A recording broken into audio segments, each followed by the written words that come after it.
My name's Kirsten Morrissey. I'm actually a pediatric emergency medicine attending. I'm at Albany Medical Center in upstate New York, and it's nice to be with you tonight. I can go next. Hey, everybody. My name is Aaron Kraut. I'm the program director at the University of Wisconsin here in Madison. I've been an academic attending for 10 years and the PD for six.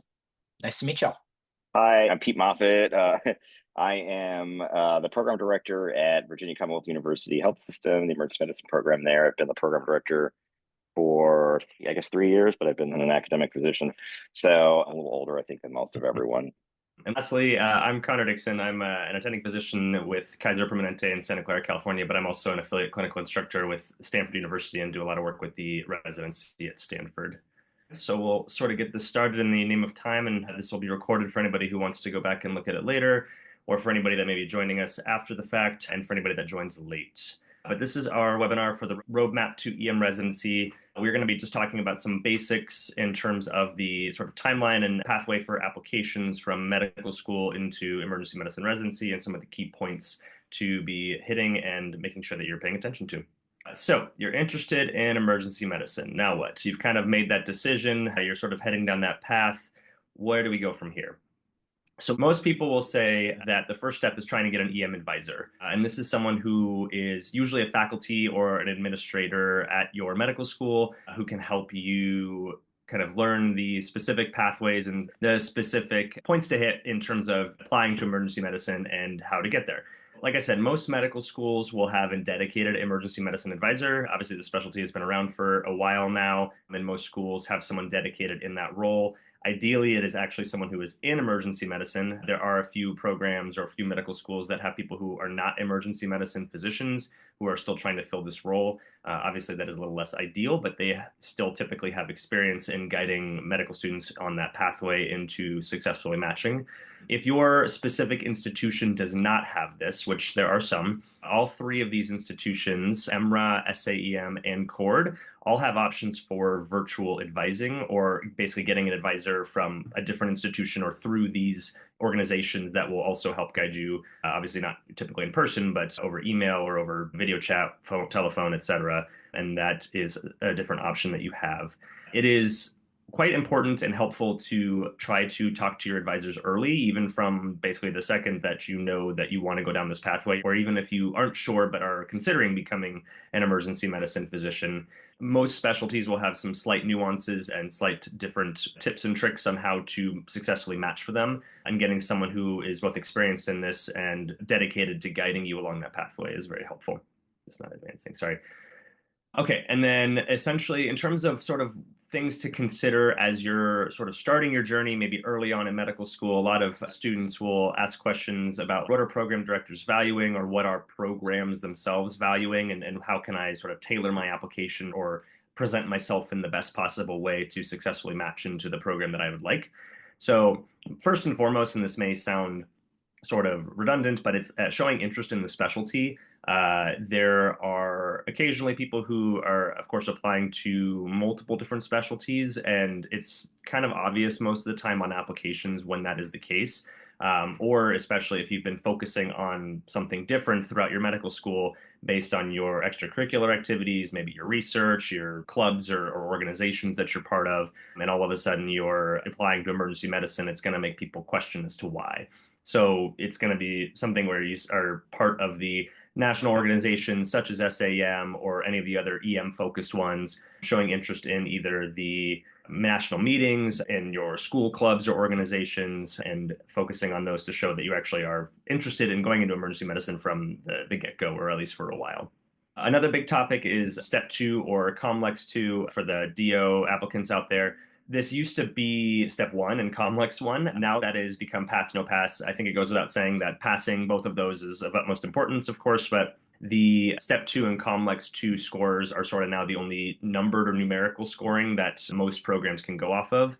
Technically, there are programs that do not explicitly require them, as some institutions, some medical schools will sort of build in time to take them after you've applied to your residency. This is becoming less and less commonplace now that more residencies from all specialties are putting more emphasis on Step 2 and COMLEX 2 just because Step 1 is no longer able to be used in terms of a numerical rating. So it may not be explicitly required, but it's definitely highly encouraged.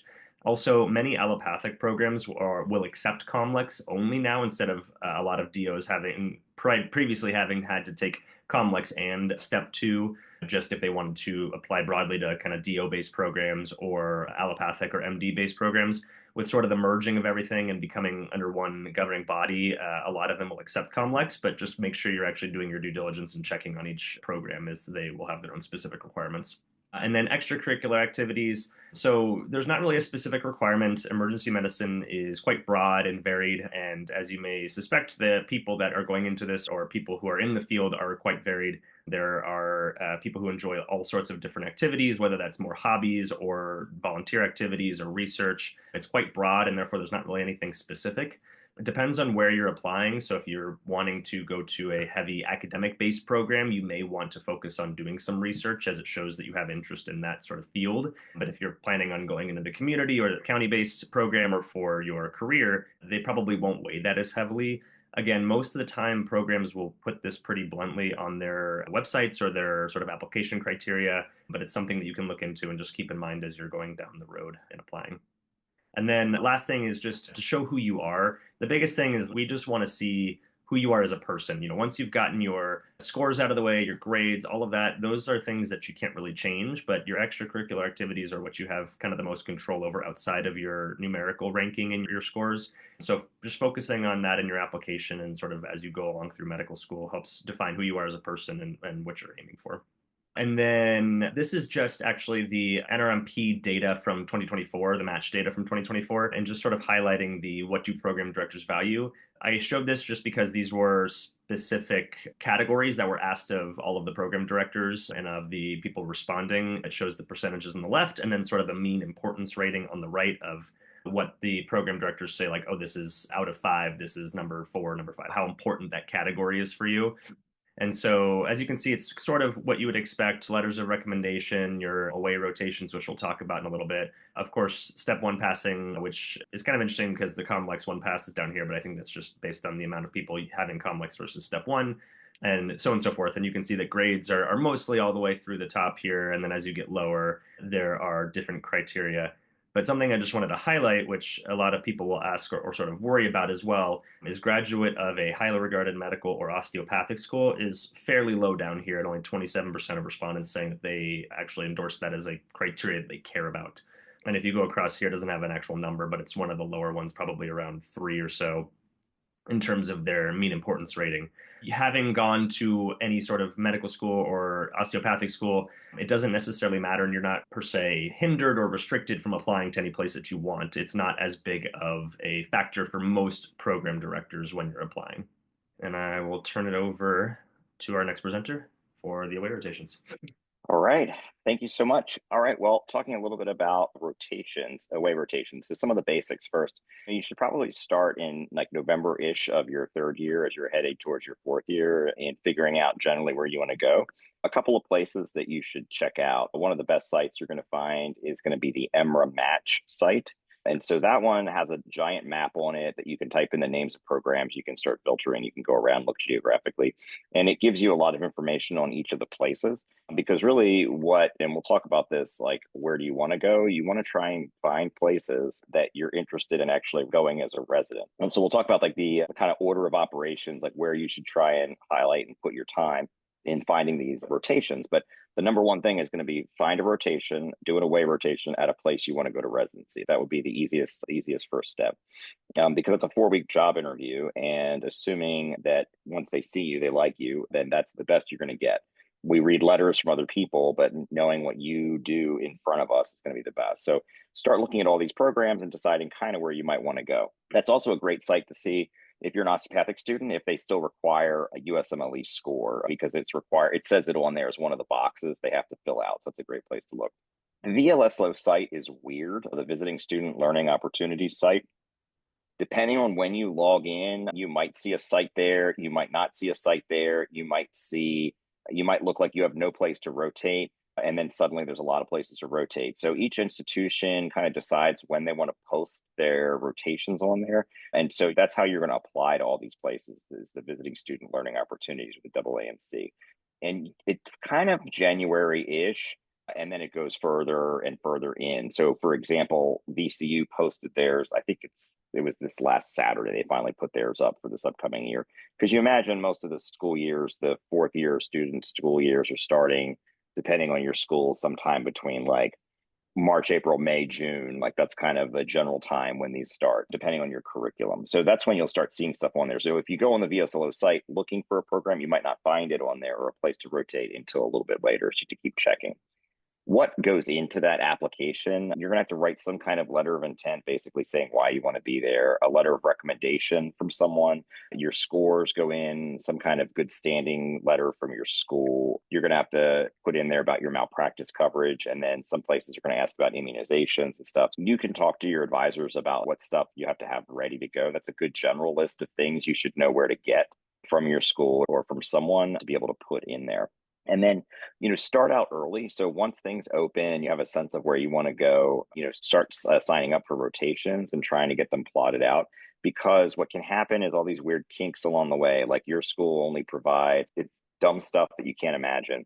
So your school provides $1 million per occurrence for malpractice insurance, but the place you're going to demands that your school provides $1.5 million. And then if they don't do it, you have to buy it with $3. There's all these weird things that happen. So if you can start early, some of those things can be easily overcome by writing to the right person, getting something done at your school, and it can be worked out. So that's why it's usually good to get on top of these things. Also, like the very desirable places where people want to go will often fill up pretty quickly. And you'll see a lot of listings in there. It'll be like the site will have multiple rotation dates you can go to. And so that's also something to think about. You might not get your first choice of time at that institution, but you might be able to still get that institution just a little bit later on in the year. So how do you select aways? Well, the first piece of advice I think I would say is try and get your home done first. Now, this can be tricky for if you are usually allopathic schools have a home, osteopathic schools might have a series of homes, in which case I would say, unless you're forced to do a specific home, then you should try and use the same advice for all the away rotations to get your home. Some people just let you go wherever you want for 2 aways and count one of them as your home. So in that case, what you want to do is, again, and so the reason for everyone to try and do home first is you get to the system. Usually if it's your hospital or if you rotated there in the system, they will give you an interview generally no matter what, right? Unless you probably physically assault someone there. But it gives you the bugs, like to get all the bugs and kinks worked out. Everyone expects your first rotation to be a little rusty. And so that gives you kind of like a little bit of time to get yourself on better game and then get out there. And everyone kind of expects that. And then you're going to work on getting your other aways. And what you want to think about for timelines, the best possible time to get your aways completed by is August or like September at the latest. Now, that is not always possible. There's plenty of students that are rotating, that are interested in emergency medicine in the late September, early October timeframe. The reason that timeframe is good, if you can get it done before August or September, is once ARIS opens up, people start reviewing applications. And if your letters are not in there and you're just saving a blank spot for a letter, then that means that people might look at it and say, oh, you have 1 or 2 letters, let me just move on. So it's best to try and have your SLOs, which we'll talk about in a second, your SLOs uploaded before that point. So that's kind of important. And I would say that you saw that letters of recommendation at the top on that list. That is truly very important to program directors. The SLOs, the standardized letters of evaluation, which we'll talk about in another slide, are the currency of emergency medicine because it shows how you do on all these rotations. And again, how do you select these aways, the places you want to go first, or at least the settings you might want to practice in? If you're interested in going to a residency in a community shop, then maybe you want to prioritize going to places that are community shops, academic, county, that kind of stuff. The other thing is if you aren't quite sure or you can't get into those places you really want to go, then you really want to focus on who is going to give you the most meaningful SLO. And so we'll talk about that next. So a standardized letter of evaluation, the SLO, is something that has come up by CORD. It's been in use for years. It's a letter that shows folks exactly where you stand on the rotation in multiple ways and compares how much that rotation or how much that institution or rotation is given in the past. And so, for example, if I look on there and it says a grade, you got an honors, and then I look next to it and realize that 98% of everyone last year got honors, I know honors at that place is worthless, right? But if you see that, hey, you got honors and only like 10% of people get honors usually, okay, that's good. Now, as you go down the slows, they have different categories. And what residency directors are looking for are other places that have residencies. And the reason is they can fill out a little thing that says generally whereabouts would this person fall on your rank list: top 10, top third, middle third, bottom third. That's kind of the way it works. And so when you look at a slow, that's what you're looking for. So the place you should prioritize, if it's not the exact place you want to go, you should look for a place that's going to give you a good slow, or a slow that's going to be meaningful. And what are those going to be? As a residency. Or if you can't find a place that has a residency, the next best is a place that sees a lot of medical students. So when I look at the letter and I realize that they've written 30 letters last year for medical students, even if they haven't had a residency, I know that they know what medical students are supposed to be and what they're kind of supposed to kind of look like and act like. And so that way we can have that information. The next place is going to be a very high volume place with some kind of EM faculty. And so these people can write a slow. It just has less choices on it. And again, we're going to look at it and be like, okay, you might have a faculty member that's writing a handful of slows every year. And so that's the next best. And then the rest is all the rest. There's also these like kind of weirdo slows out there. So EM subspecialty slows. So if you rotate, for example, in the pediatric emergency department at some place because they have a PZD, so some people will do that and say, hey, I want to go to Kristen's shop and I can't get in for my main EM rotation, but it looks like they actually have some spots for PZD. That's cool. Let me do a PZD rotation there. They can write a subspecialty slow for PZD, and it has a lot of the same stuff on it. Same thing if you do like a tox rotation or ultrasound. So that's sometimes a way of getting your foot in the door at a place that you want to go to, but that doesn't quite have a slot that works for you in the main EM thing. And then that's kind of valuable information.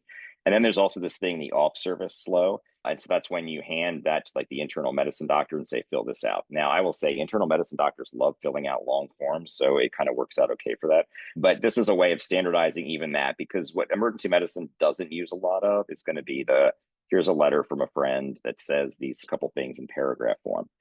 When you upload your letters in general for an emergency medicine application, you have 4 spots typically in applications. You should have at least 2 slows, and one of them will be a home, the other will be away. You can always add one more if you want.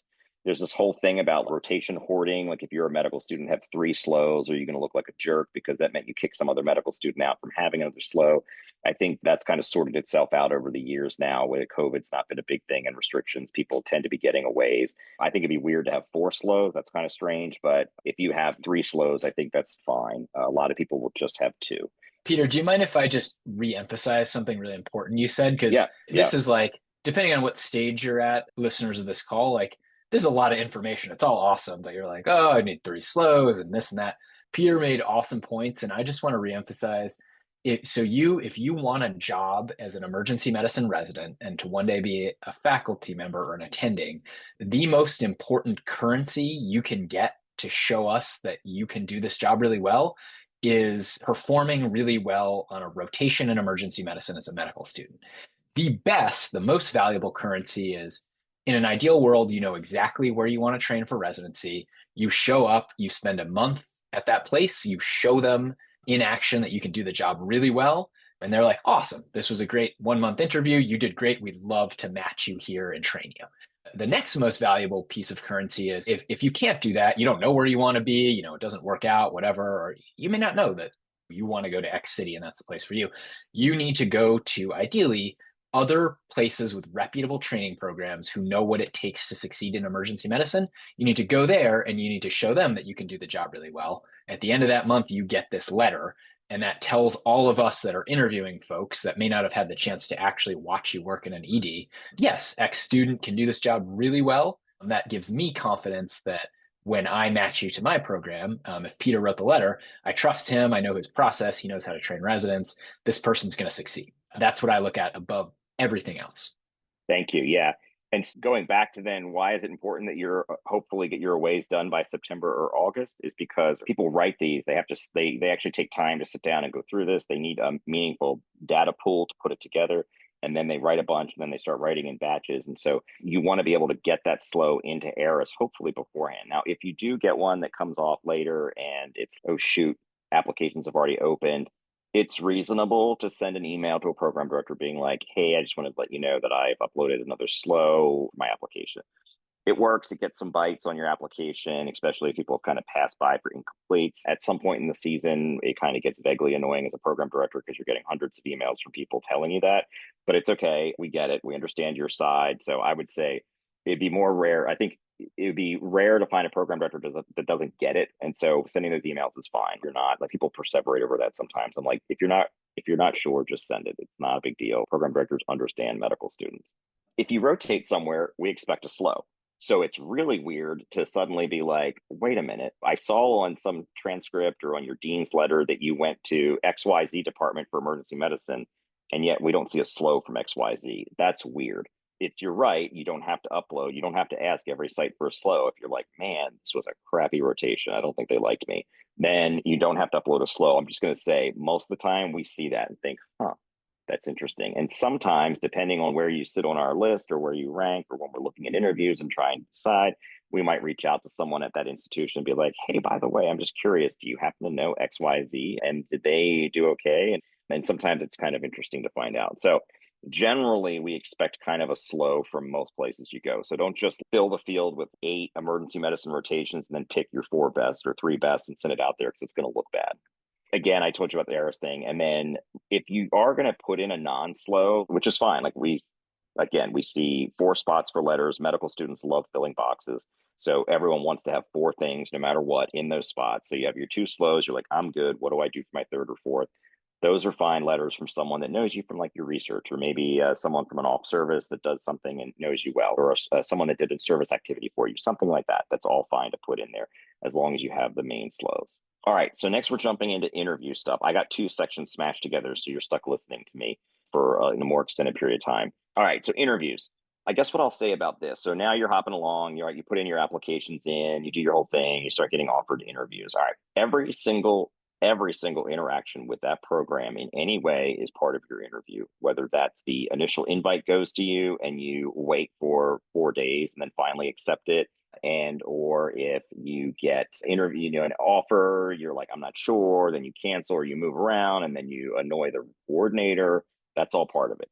Do not annoy coordinators. There are some people that they are the most amazing interviewers. They're brilliant and they can charm anyone, but they're jerks. And it usually shows up when they're mean to the coordinator, right? So do not be mean to the coordinator. It doesn't matter how much stress you're under. They will tell us, and you will quickly go off of any list because we don't want to annoy our coordinators, right?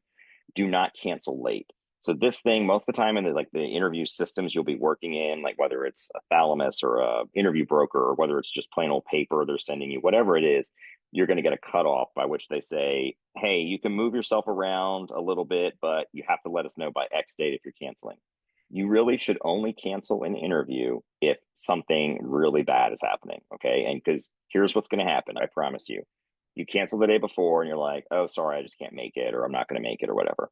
Generally, there's probably about 75% of, I would say maybe 50 to 75% of program directors out there that will then get annoyed enough to send an email to your dean and ask them why you're that kind of student. And so I feel the best thing to do is be honest. If you are not quite sure you're interested in that program anymore, I promise you a day before an interview or 2 hours before an interview, they're not finding someone new to interview for you. So you should probably go to the interview, see if you like it, and change your mind. If it's days out and they have a chance to get someone new, then maybe. Now, the world of virtual interviews has changed a lot of stuff, but still a 24-hour notice, like less than 24-hour notice, is not great unless you're sick. And you should expect to ask to reschedule, not just, I'm sick, I'll never see you again, because then we know what that means. You're not that sick. Dress, even though you're on Zoom, even though you will see people that are in scrubs, you will see everyone interviewing you in the emergency medicine tuxedo, and you'll see some people in full suits and stuff. The general rule is business dress unless told otherwise. So if someone's like, yeah, we don't care what you wear, otherwise just business dress, okay? Also, when we're doing virtual interviews, check internet, browser, and lighting beforehand. You might need to go to your medical school for good internet. If your internet's bad, then find a spot where it's good. The background, okay? Some people just have this need to put things in the background for people to look at and comment on. I don't know where everyone stands here. I'm mostly curious. I refuse to comment on anything in anyone's background because I'm assuming it's been put there for me to comment on. Like a guy that had his whole watch collection behind him one time. One of my students one year had laid out all this mountain biking stuff. And I'm like, we did our interviews and for the first like day, and it was like our VCU interview day. And I was like, dude, why do you have your bike and all that crap on your bed? And he's, oh, it's the outfit Dr. Glaucoma Flecken wears in TikTok for his videos for the emergency physician. And I was like, okay, that's going to speak to a few people, and everyone else is going to be like, ugh. So just be neutral and fine. Have a backdrop that's kind of neutral, some plants, whatever. If you desperately want to talk about something and you have it in the background, just know some people are going to bite, some people are not going to be bite. The best thing is usually a neutral plane, maybe a plant. Okay, that's it. Prepare. All right, so let's click next and I'll tell you what are you going to prepare for. So first off, Emory has some great sites. If you go into the student guide, you can go toward the advising resources and there's some stuff there. Go ahead and click, I think, the next one. So these are some things to think about, okay? And then we're going to post these slides. I'm not going to read all these things to you. But generally what's going to happen is you want to review a program's website for key data beforehand. You generally don't want to be asking questions to your interviewers that you could look up online. That's kind of a rough one. No one expects you to memorize their program, so you're going to have some stuff. But if you're asking me what city we're in, there's a problem. You can know your interviewers, I will say. I don't know how everyone else on the call feels about this. Brief look at, if you get their names beforehand, a quick look at their bio, and that might help you bring up something that overlaps. I feel like it's weird when it's forced. So if someone's, oh my goodness, I noticed that you were at this other hospital, and you're like, oh my gosh, were you too? They're like, no. Like, okay, well, that's great. If we shared time there, great, sounds wonderful. But that doesn't, right? Or I've actually had students, actually the two best. One was when someone's like, oh, I noticed that you have written an article on, and they tell me an article I've written on something that is meaningless, because I promise you, I've written some very meaningless things in the emergency medicine literature. And I'm like, that's great. That was a case report. Sounds good, man. And then the best I ever had was when someone started talking to me about research and it was not my research. And then when I tried to tell them that doesn't sound like me, they like doubled down. And I was like, I'm getting gaslit here. Like they convinced me for a little while I had actually written whatever article they were talking about. So I would just be careful. Like you don't want to be like pandering and stuff. So if you have some kind of overlap, like I like the Philadelphia Eagles too. Great. There's an in, whatever. But otherwise, let's just, you might leave it alone. You might know something, but don't force it. And then you should have prepared questions that you're going to ask. And it is, everyone's going to talk afterwards. What did they ask you? Oh, they asked me this. So if you're going to ask everyone the question, then I would start with the phrase, I ask every interviewer this question, and then ask them your question, right? You're going to want to take notes, and you're going to want to, during this, jot down some stuff. It is very hard after you've interviewed at 16 programs or whatever to know what everyone said and did. Also, it's a nice touch for a post interview. If you talked about something very specific with someone and you're going to send a thank you, then you can be like, oh, I really enjoyed our conversation about ZZQ barbecue in Richmond. That sounded great. I love barbecue. So that's a nice way of like tagging that a little bit. So take notes. Here are some lists of questions on the right that you often hear. I've just listed things that I hear a lot, and you can come up with multiple ways to say these. You can Google many more lists, but generally, this is a lot of the things that medical students will ask. What's something you change in response to resident feedback? How do you support residents in finding careers? Do you see any changes in the next few years? Things like that, because you're trying to get a sense too of like how the program does and what they do for their residents. This is a list. Again, the thing will be out there, but this is a list of questions. You can find lists of questions lots of places where you are probably going to ask at least some of these. I would have answers to all of these kind of things. You're going to want to talk about yourself a little bit. You might be asked about things not in your application. We'll talk about the things you're not allowed to ask in a minute. Tell me about a time. There's a lot of those, like something difficult when you face a conflict with a patient. You're going to get the weirdo ones sometimes. Like if you were a pizza topping, what pizza topping would you be? Have a couple of medical equipment. One of my chiefs asked everyone that. I was like, I don't know. Don't be the speculum. We remembered the speculum, but it was still weird. So have a medical equipment thing, and you might don't be the stethoscope. That bores people. And then like, why do you want to come to my program? Like, why emergency medicine? Where do you see yourself in 10 years? What do you think the biggest challenge is? They're going to ask you if you know what's going on with emergency medicine and you have a sense of emergency medicine. Another good one you'll hear a lot is like, all right, teach me something. Or what was the last thing you learned? And then teach me something. You'll get some of those too. So just have some of these things ready for yourself so that when you're asked, you're not panicked, like searching for stuff. What you should do too beforehand is read and understand all of the NRMP rules, things you are not allowed to be asked. So a lot of things go around, and some of it is very obvious. I shouldn't be like, well, how many children do you plan on having during residency? And if so, I don't want you here. That's an obvious red flag, right? But what happens a lot is there's things that are subtle that most very kind, well-meaning faculty members just don't think about. Oh my gosh, what other places are you looking? And or oh my gosh, are you married? Right? That's not, you're not allowed to ask that. But what their next question is going to be is, are you married? Oh my gosh, guess what? Do you have it was your spouse? You know, like, what do they work? Maybe I can find help them with a job. Like, they're trying to be nice sometimes. Generally, what I would say is look at the list, see all the stuff you're not supposed to be asked. The two things to remember is if you put it in your application, it's fair game. So if you specifically are writing in there, my first number one priority in my life is being a father and a husband, they know, and they're not supposed to dwell on it, but they know that, right? So if you don't want people to know that, don't put it in there. The other thing is, if you bring it up, if you're talking and you're like, oh my God, my kid goes to daycare and something, then it's fair game again. And again, the polished interviewers will know not to delve into those things because you're not really supposed to. And you're not supposed to ask people where else they're applying, where else they've gone, and all this stuff. And so look at that list and then also have a way around it, right? A way of saying, oh, yeah, a little laugh. I'm not sure we're supposed to talk about that, and then move on if it's something that's very sensitive. And then I mentioned again their background. Know your entire application in and out. It is also really funny when people write stuff in their hobbies and interests. They write something and then you ask them about it and they don't have any clue. That sounds really dumb, but I promise you at some point you're going to want to vomit information into your application and you might forget what is there. So take a look through it again before you start your interviews just to refresh your brain on what you actually put in there. And is that my last slide? Maybe. I don't know. Let's click and see. All right, communication. So thank you notes. Read the room. Some people are going to tell you right up front, I don't want thank you notes. It's a waste of time. I'm already trying to think how much trouble I'm going to get into this one. I would say generally older faculty members enjoy a nice handwritten note showing up in their mailbox. I would say a lot of people are good with an email, and some of them, I've never in my mind looked at someone and been like, you didn't send a thank you note, I'm knocking it down. It doesn't happen. And I've also not looked at someone that's like very low on my list and been like, that is the most well handwritten thank you note I've ever said, and I'm just going to mark you way up now. So it probably will not change anything about your ranking on a list, but if it's what makes you feel good and it feels right and they haven't told you not to do it, then go ahead and send something. The other thing is after the interviews, you might hear nothing from the program. The NRMP is really, they have a lot of verbiage around what you're supposed to say and not say. A lot of programs will completely and they'll tell you, like I tell all my applicants when we finish the interviews, I'm not going to reach out after this. You're going to hear from me once, and that's just to tell you about any changes in the program, and that's it. I'm not going to send you lots of stuff. And that's because they don't want you trying to harass people, tell them like, you're number one on my list, you're not supposed to do that. So a lot of programs will take the hands-off approach, and do not freak out about that. Like, don't worry.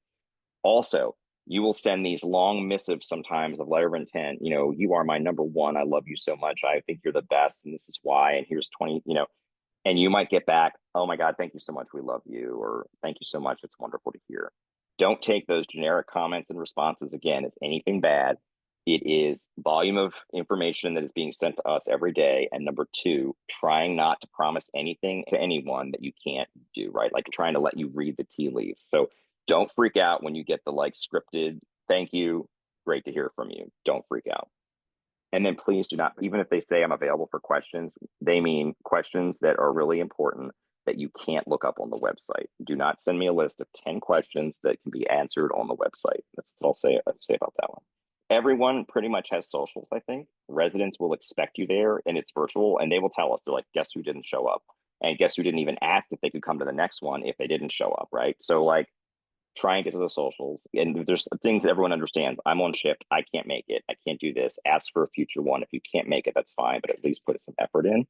Also, have some questions, like usually about generally the area, some things you want to talk about because you want to be communicating with them. Virtual is kind of hard to meet with people. And everyone there is also, unless they're watching you, but like they're interacting with you. They're going to say, guess what?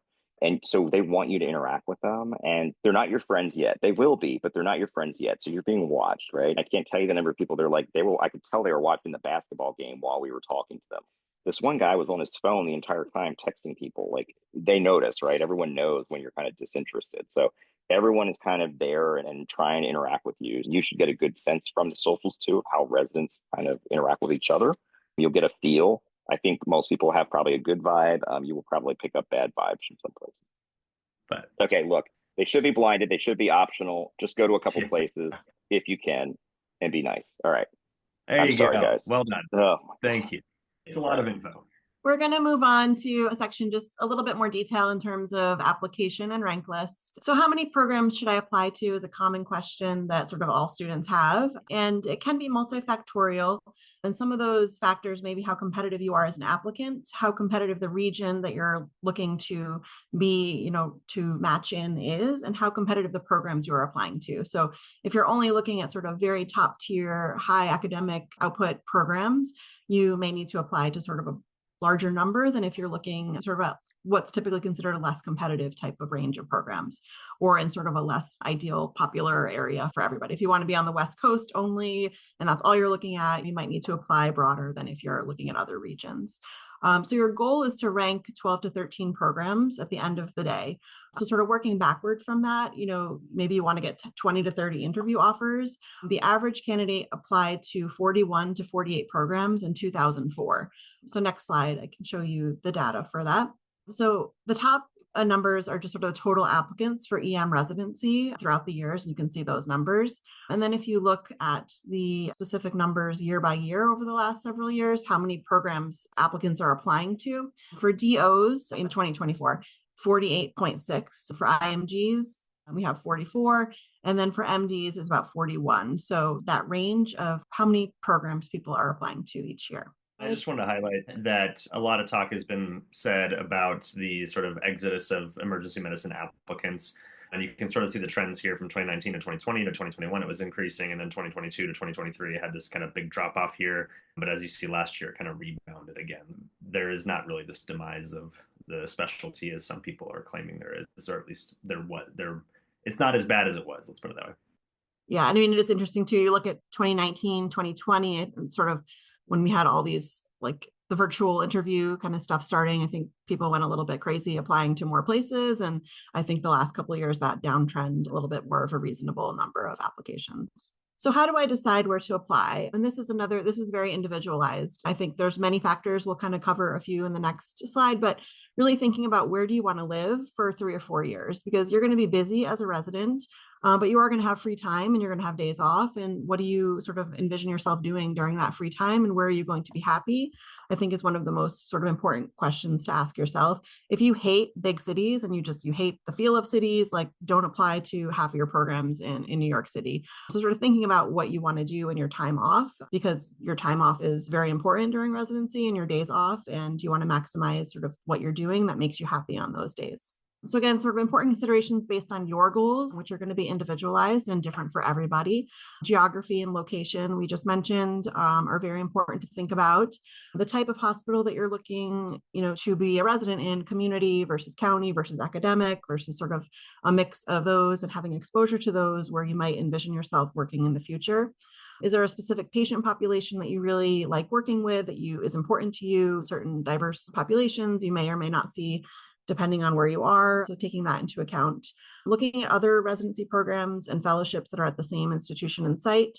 I think sometimes that if it's a very heavy fellowship dominated institution, as a resident, you may not get as much exposure to certain procedures. And so that's something to look at and to talk to the residents that are there about. And then you may get a gut feeling about a place or program that's different from sort of what your friend or colleague has when they interview somewhere, and pay attention to that because that's important. And don't compare sort of what you're feeling about certain programs on the interview trail to some of your friends, because again, this is your list and sort of looking at your goals for what you want to be doing. And this is a very individualized process. So sort of keeping that in mind. And then also kind of ties into geography and location, thinking about your family and friends and support system and where they are. I would say just do not underestimate the importance of your support system during residency, wherever that might be. 3 or 4 years, a lot of things happen. We have people get married, there are deaths in families, people get ill, there are accidents, all of those things happen and life sort of goes on during residency.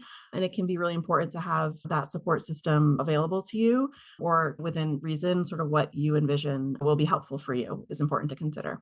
So how many programs do I rank? This sort of comes up. You might interview at dozens of places. How many places should you ultimately rank at the end of the day?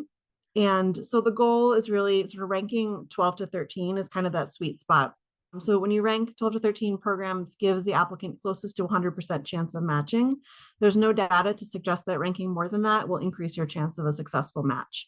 And again, there may be individual factors that you want to discuss with your advisors if you feel that you have sort of some other red flags in your applications, or your test scores may not be as competitive as you want, and making sure that you're applying to the appropriate range of programs and that you have a balanced rank list. Some of that is certainly individualized, but that goal should be about 12 to 13 on your rank list.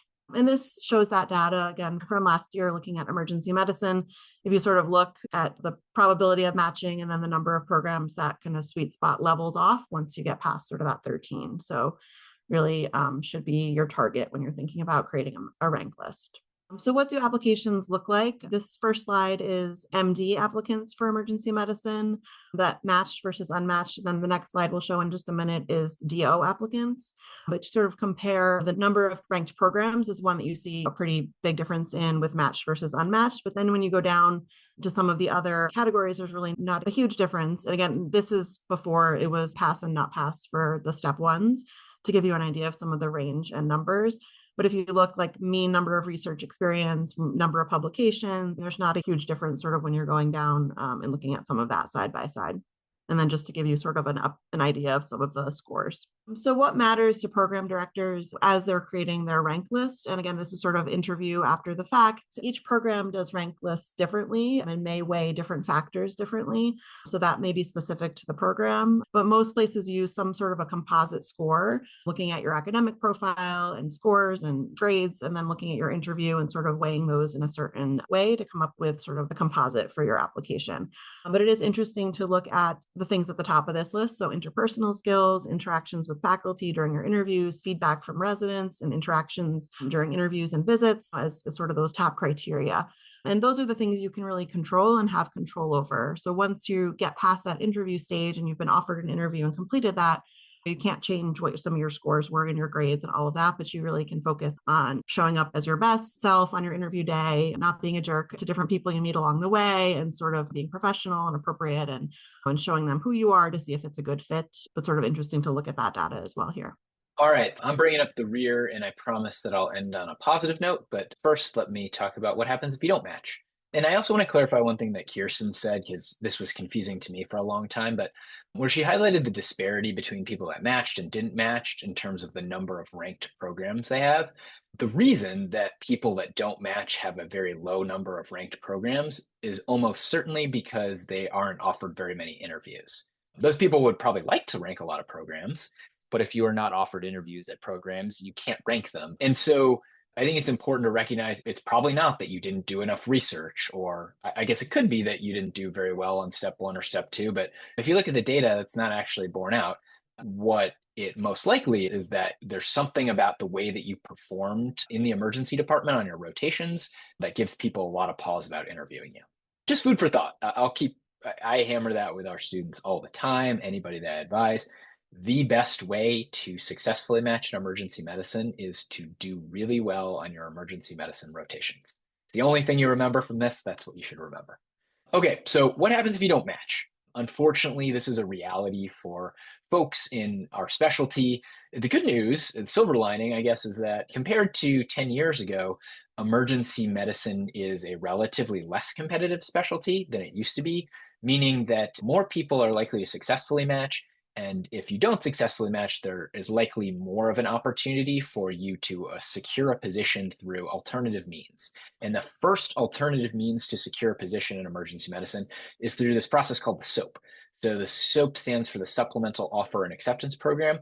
And basically what happens is, we'll show a timeline on the next slide in a minute, but on Monday of match week, if you have applied to and ranked programs at something like 11 a.m. Eastern, you'll get an email and it will tell you, congratulations, you've successfully matched, or unfortunately, you have not matched. And if you get the congratulations email, that's wonderful. And then you have to wait a week to figure out where you're going to actually go. But if you get the unfortunately, you have not matched email, then you have the option to enter into this process called the SOAP. And what happens is all the folks that aren't matched and want to participate get access to a list of all of the programs that didn't fill all of their spots in the initial match. So some years back when emergency medicine was crazy competitive, there might be 4 open spots across the whole United States that weren't filled in the match. In the banner year where everybody freaked out, there were, how many were there? A couple hundred spots that were open in the SOAP. I think last year there were what, like 60 or 70 or something like that. I don't remember the exact numbers, but there's a decent number of slots where they haven't filled successfully in the match. If you are one of these folks who does not match, you will get access to a list of unfilled programs, and you can start reapplying. And you can apply to up to 45 programs. And it's basically like a really rapid fire match. Once you apply, programs can contact you. They can set up a phone call, a Zoom interview, whatever. And that happens on Monday through Wednesday of that week. And then on Thursday, they have 4 rounds where a program can offer you a position. They say, hey, we interviewed you on Tuesday. We really liked you. Do you want our spot? I mean, you have a set amount of time to decide, yeah, I'll take that spot, or I don't know, this isn't really what I want to do. I don't want to move to X part of the country. I don't love this program. I'm going to kind of hold out for another offer. And this goes on for 4 rounds. And then at the end of it, a lot of those programs have filled their spots, some haven't. And then once that's over, there's opportunity for people to go outside of this whole process in the match, and you can negotiate one-on-one with programs. But that's in a nutshell what the SOAP is. Hopefully not many of you will have to go through this process because it's anxiety provoking. Just like with all this other stuff, if you find yourself in this situation, please talk to someone at your medical school. Even if they're not an EM advisor is best, but there should be someone who's familiar with the process in general, because every specialty has a process like this. So please talk to someone because you'll need some help to go through this. We'll just show briefly, this is like a sample timeline. This is what the timeline looks like for this year. Hopefully none of you have to worry about this. So we'll go to the next slide. So the rest of this short presentation we have left is just miscellaneous topics, the kitchen sink of what do we think people might want to know about. So I'll just hit them one by one. A lot of folks have questions about the impactful experiences section of ERAS. Spoiler to one of the next slides I'll go over is ERAS is probably, or actually almost certainly, going away for emergency medicine, and there'll be a different application template. But for now, if ERAS stays around, the impactful experiences are just the places that you highlight your most important stuff. That's what we read usually first when we're going through the applications. You can put some narrative comments in, like, this is why this was so meaningful to me, and this is why this was important. So it helps program directors and interviewers get a better sense of what's most important to you. Personal statements. Like everything else, my advice is to talk to an advisor. Have 1 or 2 or 3 people proofread this. Make sure there's no spelling errors, make sure it reads fluently and makes sense. If you have a terribly written personal statement, if there are grammatical errors, if it doesn't sound great, that's not going to give me much confidence when I'm looking to interview you that you're going to do well and be detail oriented, and the other more important aspects of our job, like making sure we take great care of people and don't cause harm. This can cause us as reviewers to really have a negative impression of you as an applicant. On the flip side, I'm not really sure. Other people may disagree, but to me, this isn't going to get you very much. It can really hurt you, but I'm not going to interview you just because you have a great personal statement. There's other more important factors. So be generic. If you had to choose one, of go for something outrageous and over the top versus go for something that's sort of forgettable. Follow a template. You can look at examples on the internet. Don't tell any of us what emergency medicine is. We know what emergency medicine is. Instead, focus on, why does it call to you? Why do you like this field? Why do you think you'd be a good fit? What do you want to do with your career? This is also a place where if you talk with your advisor and you feel like there's something about your application that's unique. Maybe you failed step 1 the first time, but you were helping your grandmother go through chemo and get her to her appointments, and you really couldn't study. That's something that you might address in your personal statement and say, well, this is why, and please take a good look at me.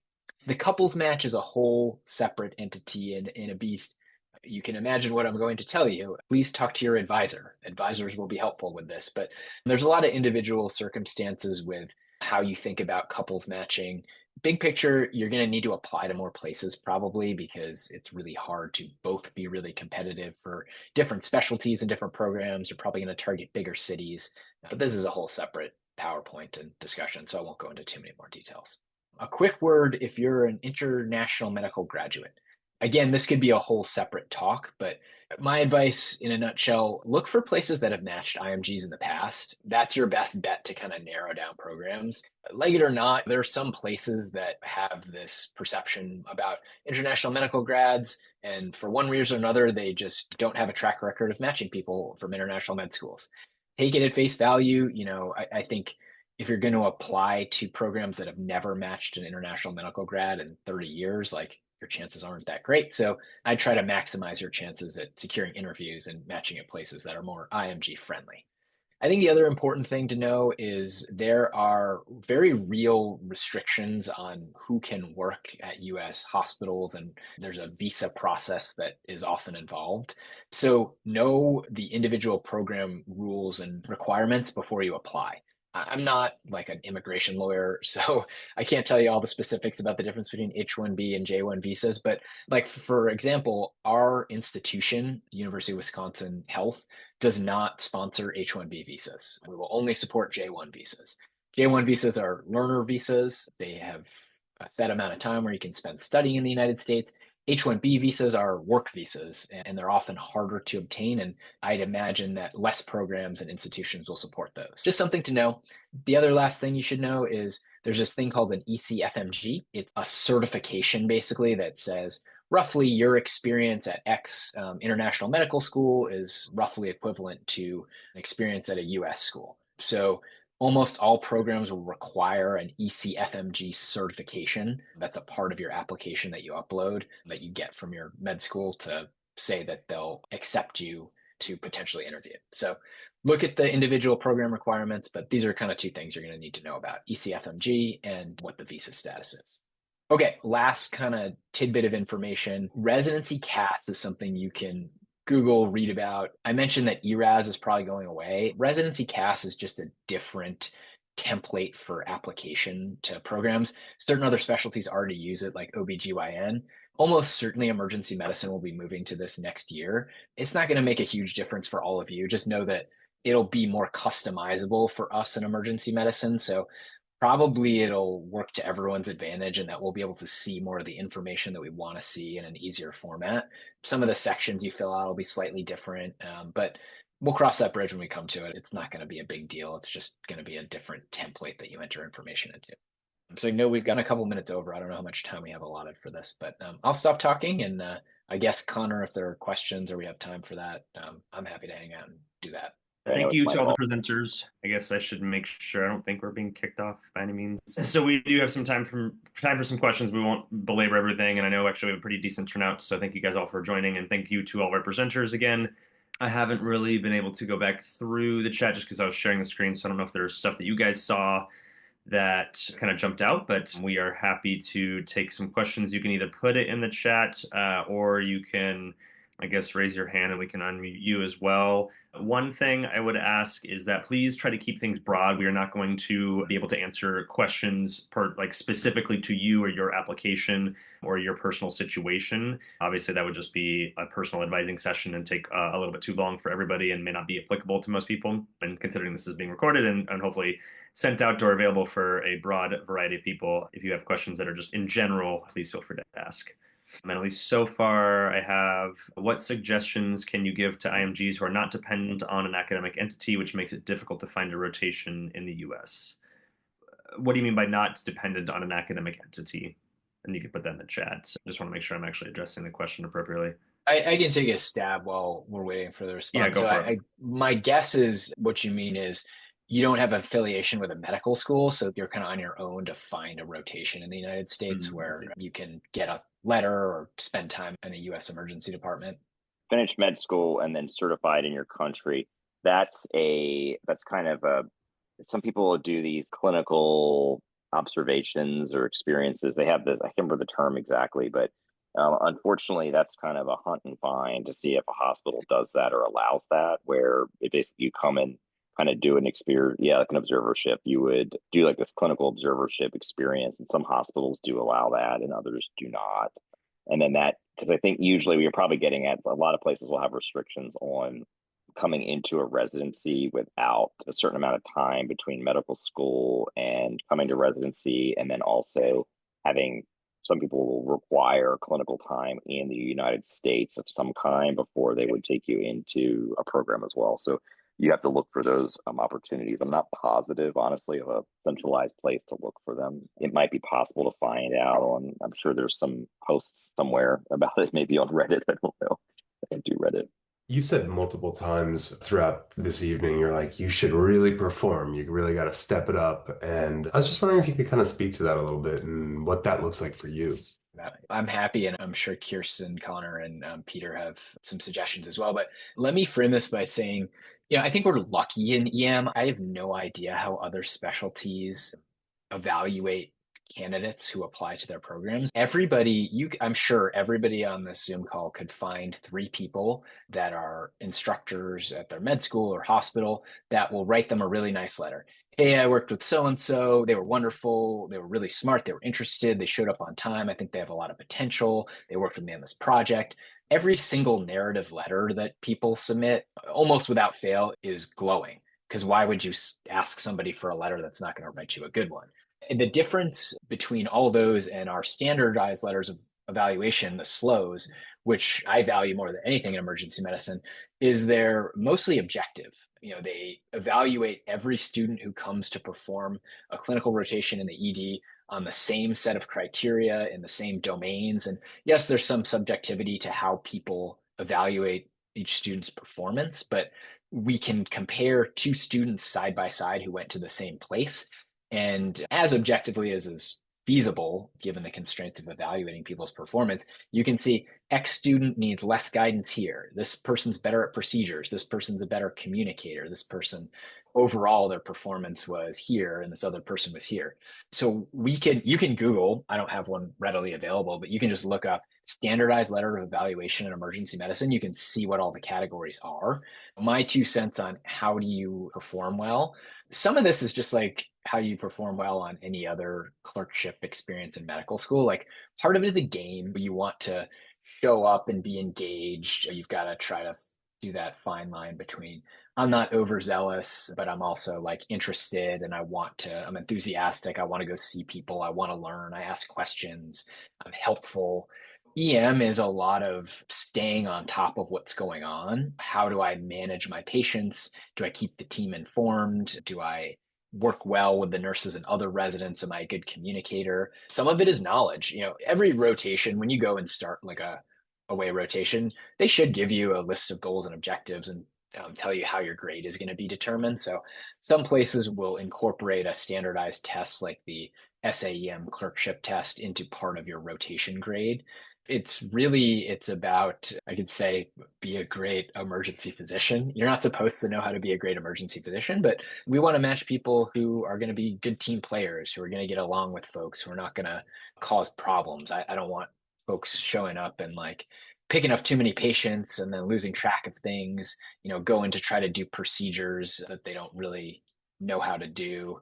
If I had a student once who I was like, okay, let me know when you've seen somebody, let's staff them together, then we'll talk about next steps and whatever. And I couldn't find the student for a while, and they're in a room, like ready to start a laceration repair without telling anyone. And they clearly had no idea how to do it. And I was like, I don't know, that sets a bad tone for me. So I don't know, Connor, Kirsten, Peter, if you have other thoughts on how people can succeed.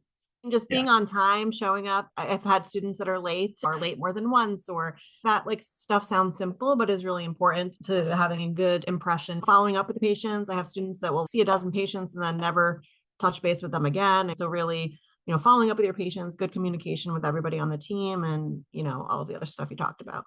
Yeah, honestly, it's just be teachable, and you're gonna rotate with a whole bunch of different people and different faculty and attendings on your rotation. So honestly, every person you work with is gonna have their own preconceived notion of what they expect of you, and it's probably gonna be different, which is one of the most frustrating things from the student's perspective is like, I did exactly what the last person told me, and that's not what you want me to do. So it's really hard, but you just ask at the beginning of every shift, like, what does a successful shift look like to you?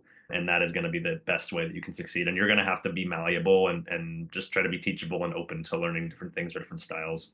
Guys, that's great. Thank you so much for sharing I, that. I use an analogy when I talk to the clerkship students about, when you become a resident, you're in many ways becoming an employee of a corporation, a really high functioning corporation that demands the utmost in professionalism.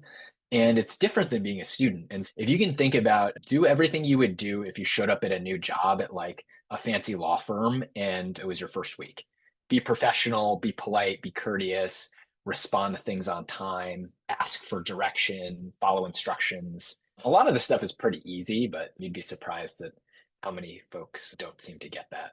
I think Peter is answering the question just about how this process works in terms of getting the EM rotations, especially in time for the slows to be submitted. I'll kind of summarize what I think he's probably going to say more verbose in the chat, but the question was sort of like most places don't do your core EM rotation until the end of your third year or fourth year if you're kind of on the traditional path or with a traditional education model in your med school. And it is somewhat tough. The big thing is that a lot of places are now being a lot more flexible, both for EM and otherwise, for their away rotations and the timing of it. And a lot of the accepting institutions will be accepting of them in terms of like probably May earliest, very rarely April, but usually it's like May is the beginning of the season and it goes all the way through September, sometimes October. But people will have the opportunity to start your away rotation sometimes in May or June or July, and that typically gives you plenty of time to get your slows in. And that's sort of really your goal in terms of doing your away rotations in those timings. And a lot of places now have, if there's like a track system or something with your medical school where you're like, oh, I'm focusing on this specialty, they'll help guide you and make sure that you get your core rotation like before you would apply for the aways, et cetera. That's not the case everywhere, of course, but it's definitely something to ask. And a lot of medical schools are open and willing to try to help you. So if you tell them like, hey, I need this because of X, Y, and Z, is there a way to make this work within our schedule? Oftentimes they will help you out with that. I saw one in the chat that's just easier instead of typing about if you're an osteopathic applicant and based on your COMLEX scores, should you think about taking step 2? If you feel like your COMLEX 2 score represents you as a test taker and it's in the lower middle or like lower, then I wouldn't bother taking step 2 because generally you're probably going to end up in the lower middle then as well. If you think for some reason the COMLEX score doesn't reflect you, then taking step 2 is fine. And that's reasonable. It's just whether you have the time to do it, the inclination, and the money. But you don't have to. That EMRA map, like I said, will tell you, Matt will tell you if you need it for any particular program. As long as you pass step 3, it's probably because most people are going to look at step 3 and be like, oh, okay, you did it. Because most people and their trajectory are in a residency when they take it. And so it's usually not a test that we're used to looking at on an application. Now, for folks that have been either in a residency and are transferring over, or they are, been out for a little bit or something like that. Looking at a progression in scores is good, but at the same time, I think the main flag is if you bomb step 3, that's the problem. If like step 3 is a failure or something like that.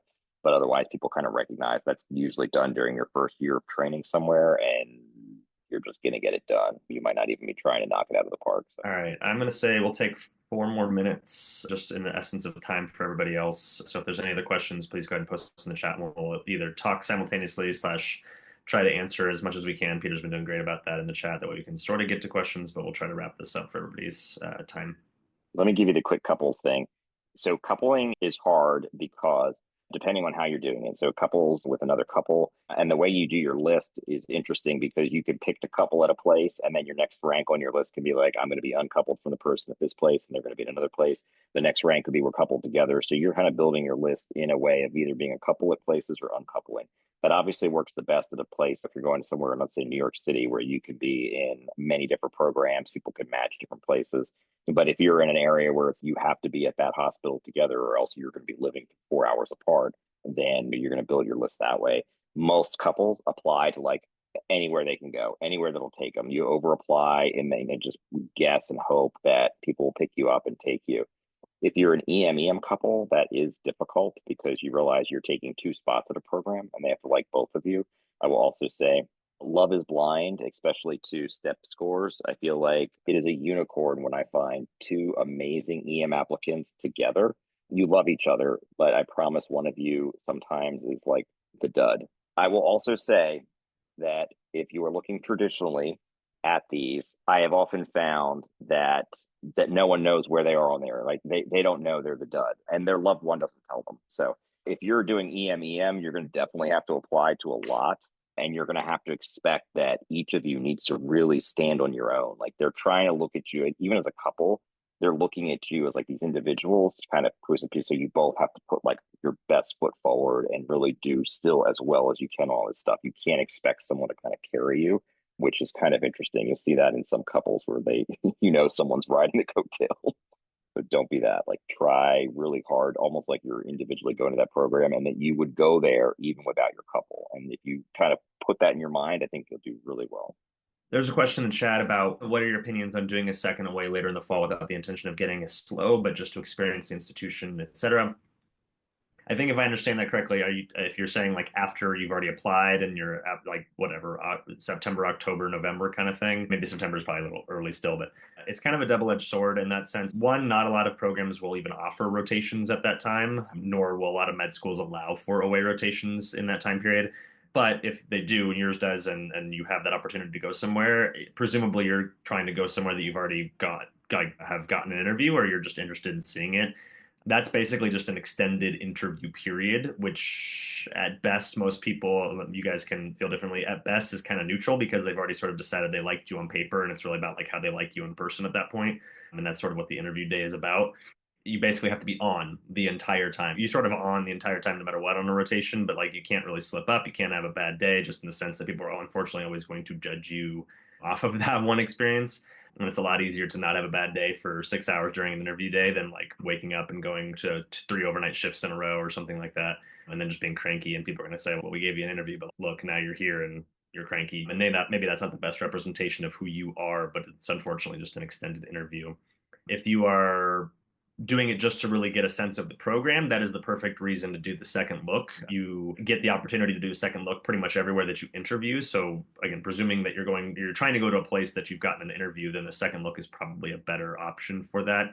Obviously, it's not the same as like doing shifts there and really seeing the nitty gritty, but I'll be honest with you, even if you do your month rotation, you still do not see everything that a program is. Just as much as you are on and putting on I won't say putting on a show, but performing for the people evaluating you, it goes the other way as well. The residents, the faculty, the leadership, everybody's also trying to showcase themselves and saying, hey, look how awesome we are. You should want to come here. My opinion is that I wouldn't use your elective time for that and risk having bad looks or bad days in front of the people that you're interviewing with, and just use the second look for that. All right, we'll just do one last one. Any other rotations you'd highly recommend before doing auditions, or just hop right in? Most people would say internal medicine and or surgery, just because you have sort of the largest breadth of medicine within those two things, typically including some trauma experience. But yeah, Peter said just your core rotations, that's really it. There's not anything special per se. And again, kind of like he said earlier, you're not expected to know everything if you act like you don't, and that's just going to look bad on you. So don't think that you need a certain amount of like knowledge before you go in. It's really just about how you learn, how you are as a person, and understanding your role in the situation, and just being willing to like accept teaching and learning experiences as they come.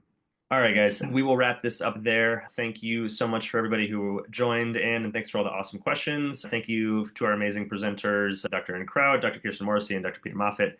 Really appreciate you guys spending a lot of time making these slides and giving your knowledge and answering the questions. This was thankfully recorded, so you guys should be able to go back and look at it again if you'd like, but also for anybody who may have missed it live, hopefully you got to see this. But thank you all for coming. Have a good night.